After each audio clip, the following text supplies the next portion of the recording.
ketika gue nonton ini juga itu kerasa sebagai experience yang sangat berbeda gitu.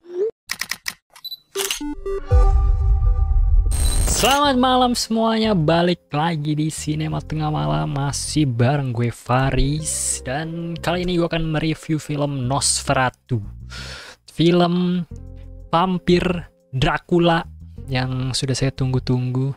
Karena Dracula atau vampir salah satu, itu bisa dibilang apa, genre mungkin kesukaan saya juga. Dan kali ini Nosferatu didirect oleh Robert Eggers, salah satu director modern yang menurut gue paling layak untuk ditunggu-tunggu ya setiap film barunya dia, karena menurut gue ya beda sih, dia memang beda ya, director yang paling visionnya tuh paling nggak bisa diganggu gugat lah, keren banget pokoknya. Jadi kalau Nosferatu ini sebenarnya remake dari film tahun 1922 yang udah berumur 100 tahun lebih, 102 tahun lebih tepatnya.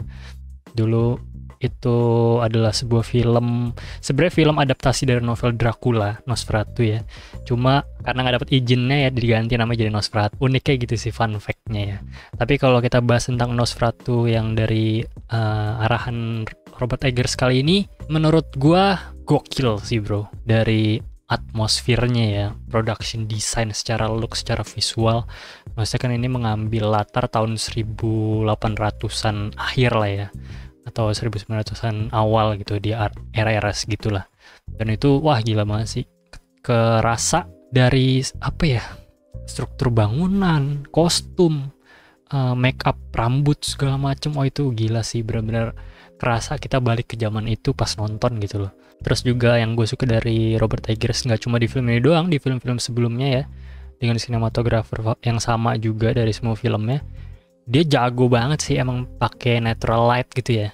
Itu yang gue salut dari dia. Kayak nonton film-filmnya selalu aku distract tuh, gue kayak wah anjir, padahal cuma misalkan lampu dari lentera doang yang dipegang sama orang, tapi secara visual tuh bagus banget gitu. Udah kayak dapat film look, natural lightnya gila banget, padahal kayak cuma sumber cahaya dari fireplace, cerobong asap gitu doang, cuma satu itu doang, tapi bikin siluet ke karakternya gitu, backlight itu jadi menurut gue cocok sih dengan tema gotik vampirik yang mau dibawakan di film ini gitu ya. Tapi ceritanya tentang apa sih si Nosferatu ini? Dan ceritanya Nosferatu ini basically sebenarnya cerita Dracula ya. Nah, kalau kalian belum baca atau belum tahu tentang Dracula, intinya adalah ada karakter namanya, kalau di film ini itu namanya Thomas Hatter. Dia itu bisa dibilang dia itu bisa dibilang real estate agent pada masanya mungkin ya.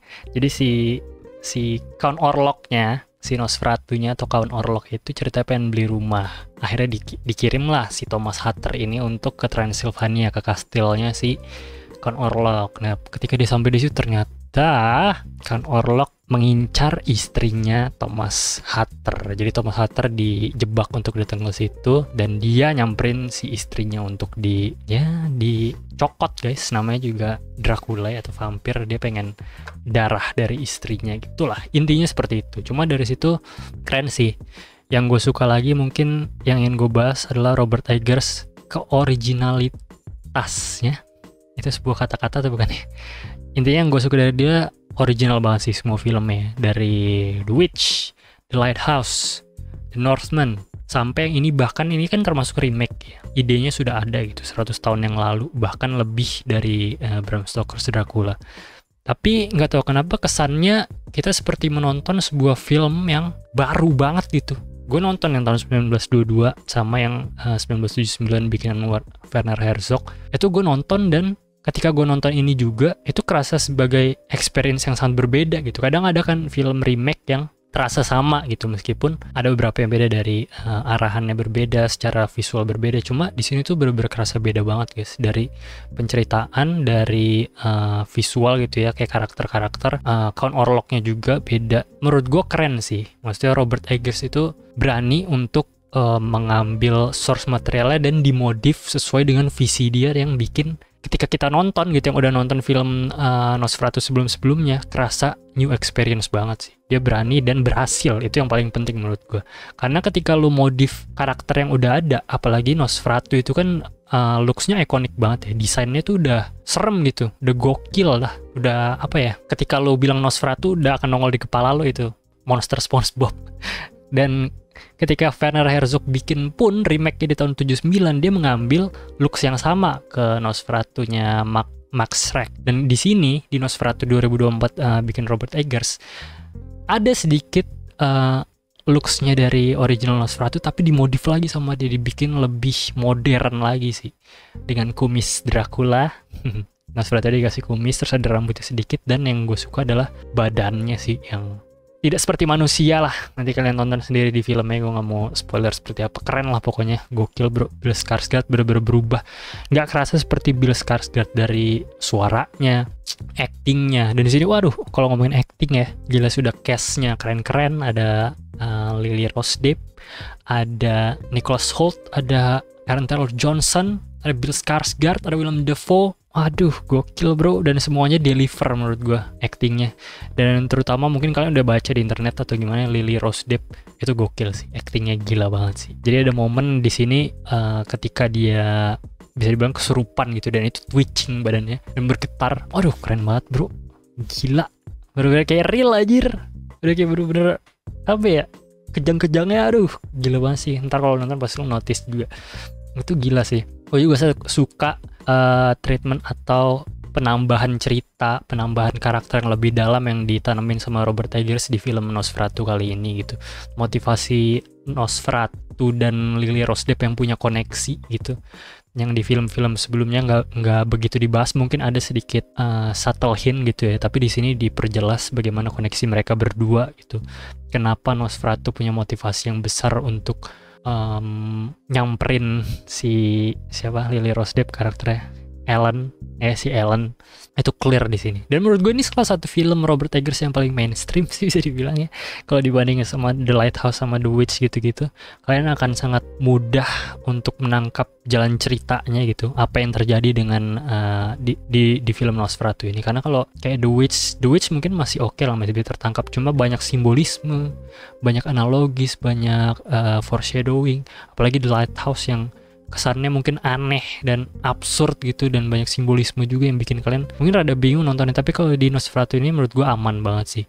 Ini benar-benar mereka mengikuti source materialnya, tapi juga banyak memasukkan elemen-elemen baru. Dan yang gue notice satu juga yang dilakukan oleh Robert Eggers, dia mengeluarkan hal-hal yang menurut dia mungkin cheesy gitu ya, atau benar-benar gak masuk sama visinya dia. Mungkin kayak contohnya merubah posisi digigit, ini di dada gitu, bukan di leher. Gue nggak tahu, mungkin itu lebih cocok sama visinya dia gitu, lebih karena tema yang diambil di sini banyak lebih ke unsur seksualnya ketika Nosferatunya melahap korbannya gitu. Ya mungkin kalau kalian sudah terbiasa dengan filmnya Robert Eggers, banyak juga sih unsur seksual di film-filmnya gitu.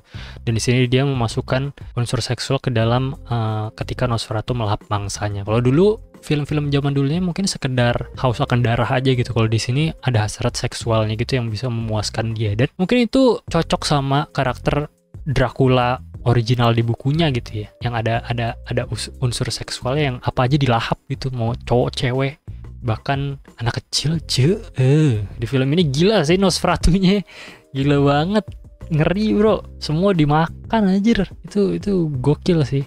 Banyak perubahan-perubahan yang menurut gue keputusan yang bagus dari Robert Eggers di setiap karakternya gitu ya. Kayak semua lebih dalam. Terus juga ada campur tangan Profesor von